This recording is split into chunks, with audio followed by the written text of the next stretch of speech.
So ayun yung kulay niya mga lot, no? Kita nyo, nagbibiyak.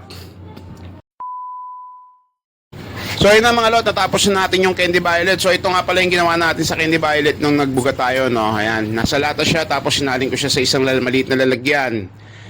Ayan, so papakita ko sa inyo ulit yung Candy Violet na ginawa natin dyan mga lot. Ayan, ganyan lang yung ginawa kong pagtimpla sa kanya. So for example, yung 250 ml na Candy Violet, hinaluan ko lang siya ng thinner na 250 din. Tapos, ay na, nung binuga na natin yung Candy Violet, ito na yung finished product niya.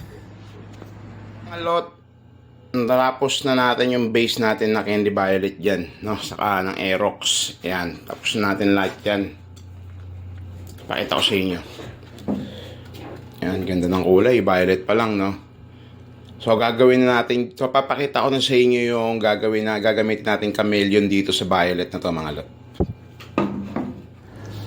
Ayun mga lot, sa part na video na yan mga lot, ayan, magta-top coat na tayo dyan. Pero naibuga ko na yung chameleon dyan mga lot. So yung top coat pala natin, sinamahan ko na din ng hologram. So kalalabasan nung ginawa natin dyan sa Candy Violet chameleon na may hologram.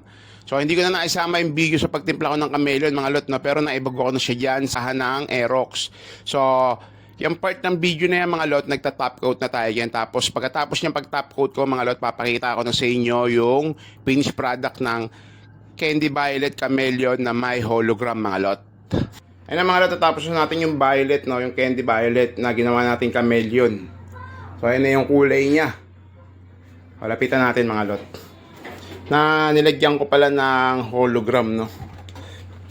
So ito na yung kulay niya mga lot, no?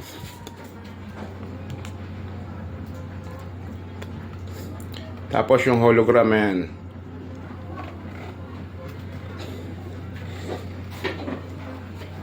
So, ayan na yung kulay niya yung mga lot. Nagbaba. Gusto natin flashlight. Makita natin yung mga hologram. Kaya kung papansin nyo yung hologram dyan mga lot. Ayan. Ayan. Ayan yung hologram. Ayan yung mga hologram. So ayan na yung pinaka kulay niya, no? Natapos na natin yung Candy Violet na may chameleon. So ito yung ibang kulay niya. Pag sa malayo, ganyan yung kulay niya. Pag sa malapit, yan.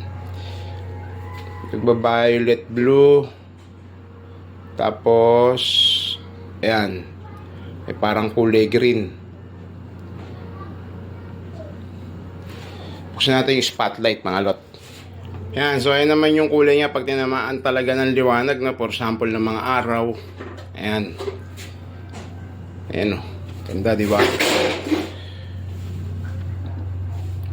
Kitang-kita yung hologram, oh. Ayan. Pa natin itong isa. So ayan yung kulay niya mga lot, ayan, oh. Kita nyo, nagbibiyak. Yan, nagka-violet blue.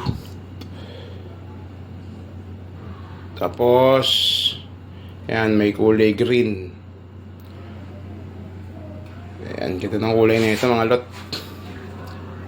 Yan, sa ganyang angulo, biyak yung kulay nyo. Diba? Sabihan pa natin yung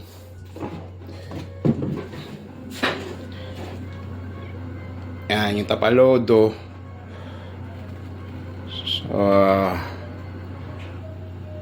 ayun yung ano niya, yung hologram. So mapapansin nyo yung kulay niya na yan mga lot, yung pagka-chameleon niya na yan.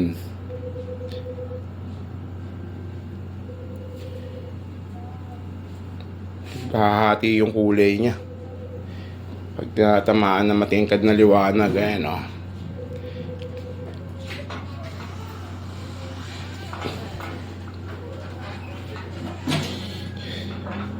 So, tingnan natin to mga lot pag naikabit na natin tong kaha na to.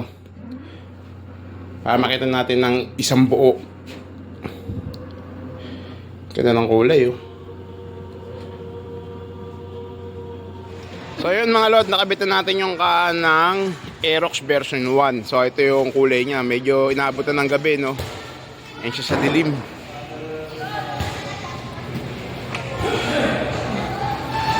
O, O sa inyong candy violet na nagiging chameleon.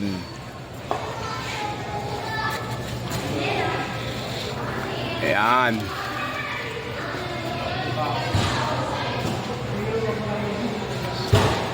So ano yung finished product ng candy violet chameleon natin mga lot. Ayan o. Diba? Ang ganda ng kulay pag nakakabit na sa lalo, diba?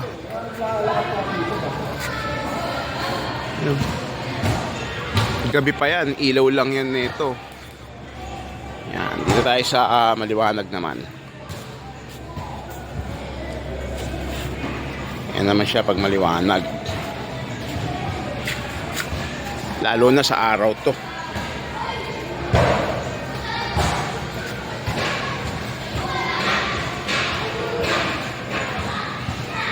Yun, so nandito na rin yung may-ari niya, kukunin na din tong unit niya. Boss, baka may gusto kong i-shout out.